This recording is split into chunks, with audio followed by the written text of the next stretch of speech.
This video is sponsored by Bilibili Comics. Watch the full video for more details.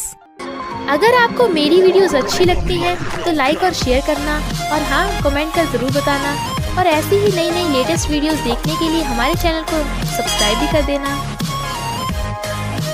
Yumi एक fashion blogger है और उसकी beauty का secret है उसकी मेकअप स्किल्स।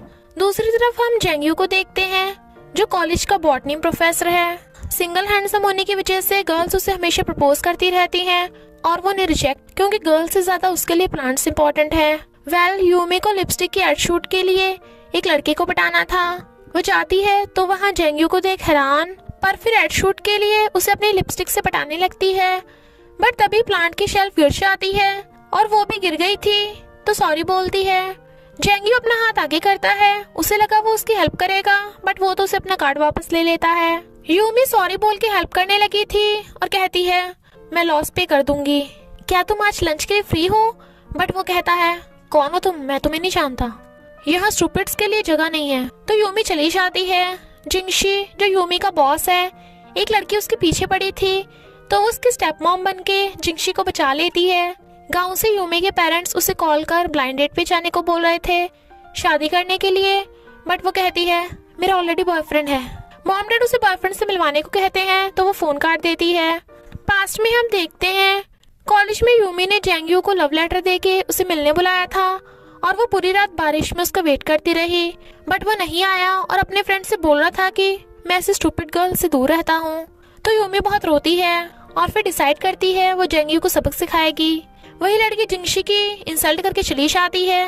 वो बारिश में भीग रहा था तब एक लड़की उसे अपना अम्ब्रेला देख के भाग जाती है तो वो उसका ईयरबड उठा लेता है और जिंगशी से एंजल समझ रहा था तो अपने असिस्टेंट को एंजल को ढूंढने का ऑर्डर दे देता है। और वो लड़की होती है त्यान त्यान, यूमी की बेस्ट फ्रेंड।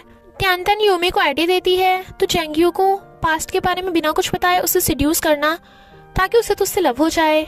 यूमी जेंग्यू वाली बिल्डिंग में ही रहने आ जाती है और उसे ग्रिप्स देने लगी थी। वो इग्नोर करता है तो वो ग्रिप्स रख के जाने लगी थी। वो आवाज मारता है बट उसके लिए नहीं, ग्रेप्स उठा के लेके जाने के लिए।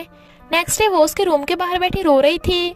आंटी जेंग्यू को उसका बॉयफ्रेंड समझ के डांट देती है तो वो ग्रेप्स लेके कहता है आज के बाद मुझे अपना थोपड़ा मत दिखाना। बट यूमी भी कहाँ सुधरने वाली थी। जब वो बिना मेकअप किए बर्ड्स के फोटो खींच रही थी तो वहाँ जेंग्यू को आते देख कहती है इसने मुझे बिना मेकअप के देख के पहचान लिया तो, और भाग जाती है। बट जिंगशी बताता है कि तुम्हारी न्यूज वायरल हो गई है कि तुमने बहुत सारे प्लांट्स खराब कर दिए। टेंशन में आके यूमी बहुत सारा ठूस लेती है तो पेट खराब होने के लिए मेडिसिन लेती है, बट मेडिसिन की बजाय ड्रिंक पी लेती है और गलती से जेंग्यू के घर में घुस गई थी। वो बेड पे आकर लेटता है तो वो चिल्ला पड़ती है। जेंग्यू पूछता है तुम मेरे घर में कैसे घुस गई, और समझ आता है कि वो टल्ली है तो उसे कपड़ा उड़ाकर चला जाता है और पढ़ने लगा था। टल्ली यूमी सेक्सी डांस कर रही थी। जेंग्यू उस पे चिल्ला पड़ता है। यूमी उल्टी करने वाली थी तो वो उसका मुंह बंद करके उसके बाल पकड़ के टॉयलेट में ले जाता है। यूमी फिर से सो गई थी जबकि जेंग्यू पूरी रात सो नहीं पाया था। मॉर्निंग में यूमी का फोन बज रहा था तो वो उठा लेता है। मॉम डैड को लगता है कि वो उसका बॉयफ्रेंड होगा। यूमी जल्दी से अपना फोन छीन लेती है। मॉम कहती है क्या तुम साथ में रह रहे हो? वो कहती है नहीं ऐसा नहीं है, मैं लैब में काम करते करते सो गई थी इसलिए उसने मेरा फोन उठा लिया और फोन काट के भागने लगी थी। वो कहता है आगे से मेडिसिन लेने से पहले केयरफुल रहना ताकि दूसरों को परेशान ना करो। नेक्स्ट डे वो जेंग्यू से मिलने कॉलेज आ जाती है। इनफैक्ट उसे जेंग्यू को लैमी कंपनी के लिए इनवाइट करना था बट वो मना करके चला जाता है तो वो उसकी क्लास में घुस आती है। यानी जेंग्यू जहाँ भी जाए वो उसके पीछे पीछे और दूसरे प्रोफेसर से बोलकर जेंग्यू को इन्विटेशन के लिए मना लेती है। नेक्स्ट डे वो देखती है जेंग्यू लैब में है, तभी मॉम उसे वीडियो कॉल करके बॉयफ्रेंड से मिलवाने को कहती है तो वो लैब के बाहर से ही जेंग्यू की फोटो दिखा देती है, बट जेंग्यू का फेस नहीं दिखता और वो विंडो बंद कर देता है तो यूमी लैब में घुस आती है। जेंग्यू से भगाने लगा था बट वो प्रोडक्ट्स की टेस्टिंग के लिए आई थी। फ्रेंड्स, आज मैं जिस कॉमिक के बारे में आपको बताने वाली हूँ उसका नाम है नैनफैंग वाज वंस माइन। ये बहुत ही इंटरेस्टिंग कॉमिक है तो इसकी स्टोरी जानने के लिए आप बिलीबिली कॉमिक्स ऐप को डाउनलोड करना मत भूलना, जिसका लिंक आपको डिस्क्रिप्शन और कमेंट बॉक्स में मिल जाएगा। मॉर्निंग में जब वो कूड़ा फेंकने जाता है तो यूमी वहाँ पे भी होती है और वो डर गया था। देन ही वाज लाइक रात तो चली गई पर मॉन्स्टर अभी तक नहीं गया। वो कहती है पर मॉन्स्टर मेरी जितने ब्यूटीफुल नहीं होते, वैसे हम दोनों पार्टी में साथ चल रहे हैं ना, तो बताओ तुम कौन से कपड़े पहनोगे। वो कहता है तुम्हें किसने कहा कि मैं तुम्हारे साथ जाऊंगा। यूमी कहती है हमें साथ में चलना होगा, तुम्हें तो पता है ना नेचर में ड्रेसिंग कितनी इंपॉर्टेंट है। वो कहता है जो प्लांट सुंदर दिखता है वही डेंजरस होता है। शी वाज लाइक यानी तुम्हें मैं सुंदर लगती हूँ। वो कहता है पर तुम उस कैटेगरी में नहीं हो। पार्टी में गर्ल्स जेंग्यू को हॉट बोल रही थी और उसका नंबर लेने लगती हैं। तभी यूमी आकर कहती है सॉरी गर्ल्स, इसकी ऑलरेडी गर्लफ्रेंड है। वो हैरान तो गर्ल्स चली जाती हैं, जबकि जिया नाम की लड़की उन दोनों को साथ में देख के गुस्से में थी। प्रेसिडेंट वैंग यूमी की ब्यूटी की तारीफ करते करते उससे हैंडशेक करता है और जेंग्यू कुछ नोटिस कर रहा था और फिर जाने लगा था तो यूमी उसका हाथ पकड़ लेती है और विनर नंबर उसके कपड़ों पे चिपका डालती है, जिससे उसकी बजाय जेंग्यू को स्टेज पे जाना पड़ता है गिफ्ट लेने। तभी जिया आकर यूमी की ड्रेस पे वाइन गिरा देती है। वो गुस्सा होती है तो वो अपनी ड्रेस पे भी वाइन गिरा के कहती है मुझसे तो गलती से तुम्हारी ड्रेस पे गिरी थी, पर तुमने जानबूझ के मेरे कपड़ों पे गिरा दी। सब उन्हें देख रहे थे। जेंग्यू आकर देखता है कि उसकी ड्रेस और यूमी के हाथ वाली वाइन का कलर डिफरेंट है, तो कहता है लगता है तुम्हें जल्दी अपनी आइज का चेकअप कराना चाहिए। जिया चिढ़ रही थी। यूमी को लगता है कि वो उसका हाथ पकड़ेगा, बट वो तो उसका गिफ्ट दे के चला जाता है। यूमी कहती है ये गिफ्ट तुम रख लो, आखिर तुमने मुझे बचाया था। और उसका कोट पकड़ के कहती है मुझे अपना कोट दे दो ड्रेस ढकने के लिए। जब वो कोट लपेट के जा रही थी, प्रेसिडेंट वैंग उसे रोक के दूसरी ड्रेस लाने को कहता है, बट वो फोन का बहाना मार के ड्रेसिंग रूम में चली जाती है और अपना सारा मेकअप हटा के प्रेसिडेंट वैंग की नजरों से बच जाती है। घर जाने के लिए जेंग्यू साइकिल लेने वाला था, बट इससे पहले यूमी ही ले लेती है। दोनों एक दूसरे को देखने लगे थे, बट यूमी जल्दी से साइकिल लेके भाग जाती है। पास्ट में हम देखते हैं जब वो बन लेने आई थी तो कैंटीन में खत्म हो गए थे, तो जेंग्यू से अपना बन दे के चला गया था और तभी से उसका उस पे क्रश है।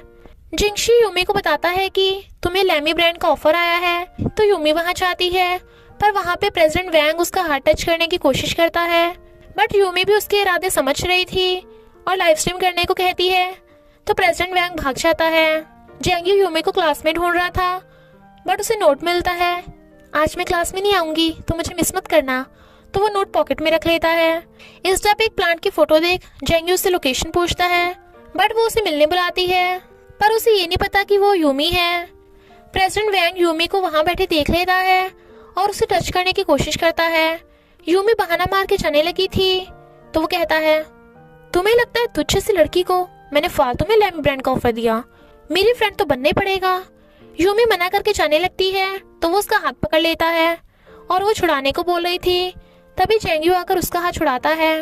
वो कहती है तुम्हें तो प्रेसिडेंट वैंग से अपनी लैब की स्पॉन्सरशिप करानी थी, बट वो मना कर देता है। प्रेसिडेंट वैंग कहता है चलो यूमी मैं तुम्हें घर छोड़ देता हूँ, तुम्हें अपना ऑफर बरकरार रखना है ना। जबकि वो मना कर रही थी तो जेंग्यू बीच में आ जाता है, तो कहता है तुम दोनों के पास मेरे खिलाफ कोई सबूत नहीं, देखना यूमी को लैमी ब्रांड से कैसे फायर कर दूंगा। जेंग्यू उसे सीसीटीवी दिखाता है जिसमें सब रिकॉर्ड हो गया था, तो प्रेसिडेंट वैंग चुप। यूमी तो उसे देखती रह जाती है और फिर उसका थैंक यू कर जाने लगी थी, बट उसका नोट गिर गया था, तो कहती है तुम मुझे सबके सामने इग्नोर करते हो, बट सीक्रेटली मेरा नोट पॉकेट में रखते हो। ही वाज लाइक फेंकने का टाइम नहीं मिला। रात में वो एडवर्टाइजमेंट वाली वेडिंग ड्रेस पहन के ट्राई कर रही थी। उसके मॉम डैड फोन पे बताते हैं कि हम तुम्हारे बॉयफ्रेंड से मिलने नहीं आ सकते क्योंकि किसी ने ऑलरेडी 1 महीने के लिए हमारा होटल बुक कर लिया। तो वो बड़ा खुश होती है कि अच्छा वो मॉम डैड से बच गई और वो लड़का कोई और नहीं जेंग्यू है। पर फिर उसे पता चलता है कि लैमी ने जिया को चूज कर लिया था, तो उसे ये ड्रेस वापस करनी होगी। जेंग्यू देखता है कि रूफ से पानी टपक रहा है, तो वो ऊपर यूमी के रूम में आता है बताने कि तुमने वॉशरूम की टैप खुली छोड़ दी। वो टैप बंद करने भागती है, बट बंद करने के चक्कर में उसकी सारी ड्रेस भीग जाती है और उसे जिप खुल ही नहीं रही थी, तो कहती है क्या तुम मेरी जिप खोल दोगे। वो मुंह फेर के खोलने लगा था, बट यूमी को टच हो जाता है और दोनों शॉक। फिर पता चलता है जेंग्यू का बहुत सारा सामान भीग गया, तो वो सॉरी बोलती है। ड्रेस बहुत महंगी थी, तो सिर्फ तो पैसे कमाने के लिए यूमी को गांव में ही शूट करने जाना पड़ता है, और वो भी उसके होम टाउन। इसलिए अपना मुंह छुपा रही थी ताकि गांव वाले उसे पहचान न ले। जेंग्यू भी स्पेशल प्लांट लेने के लिए उसी गांव में जा रहा था, और उसने जिस होटल में 1 मंथ की बुकिंग करी थी उसे क्या पता वो यूमी की मॉम डैड है। मॉम कहती हैं कितना हैंडसम लड़का है, अगर यूमी का बॉयफ्रेंड ना होता तो यही परफेक्ट रहता। बट वेट, पीछे से ये जाना पहचाना क्यों लग रहा है। और सबको दिखाती हैं कि इसका पिछवाड़ा तो यूमी के बॉयफ्रेंड से मैच कर रहा है, इसलिए यूमी से फोन कर उसके बॉयफ्रेंड का नाम पूछती है। बट वो काट देती है क्योंकि वो शूटिंग में बिजी थी। एक लड़का फोटो खींचता खींचता यूमी को देखने लगता है। उस रिच लड़के का नाम है जियान और वो भी उनकी होटल में आ जाता है ताकि जेंग्यू का स्टूडेंट बन सके। बट ही वाज लाइक, मैं स्टूपिड्स को नहीं पढ़ाता। यूमी के मॉम डैड लाउड स्पीकर करके यूमी से उसके बॉयफ्रेंड के बारे में पूछ रहे थे, तो वो जो भी बताती जेंग्यू से मैच कर रहे थे। लाउड स्पीकर पे होने की वजह से जेंग्यू भी सब सुन रहा था। फिर जब वो होटल के बाहर आ रहा था तो यूमी उसे देख के छुप जाती है और भाग के एक पुरानी जगह पे आ जाती है। बट उस अंधेरे में डर लग रहा था, वो डर के मारे भागती है। जेंग्यू बीच में आ गया था तो उसे चिपट जाती है। वो कहता है, हमेशा तो तुम दूसरों को डराती थी, आज खुद कैसे डर गई? वो कहती है, मैं कब डरी, ये तो हमारा पुराना घर है, चलो अंदर चले, क्या मेरे पेरेंट्स से मिलने चलोगे? वो कहता है, मैं ऑलरेडी मिल लिया। शी वाज लाइक, तुम्हें कैसे पता चला वो मेरे पेरेंट्स हैं? वो कहता है, क्योंकि मैंने उनकी बेटी की फोन पे आवाज सुन ली थी। और उसे डराता है तो वो फिर से उसे चिपट जाती है। बट वहाँ तो कोई भूत नहीं था। तो वो कहती है, अब तुम यहाँ पे आई गए हो तो मेरे बॉयफ्रेंड बन के हमारे घर चलो ना। वो हैरान था और इसी के साथ पार्ट 1 का एंड हो जाता है। तो बस थोड़ा सा इंतजार करना, फिर मिलेंगे नेक्स्ट पार्ट में। तो देर किस बात की, जल्दी से जाकर डिस्क्रिप्शन या फर्स्ट कमेंट पे क्लिक कीजिए और इस रोमांस कॉमिक के मजे लीजिए। Thank you Billy Billy Comics for sponsoring this video.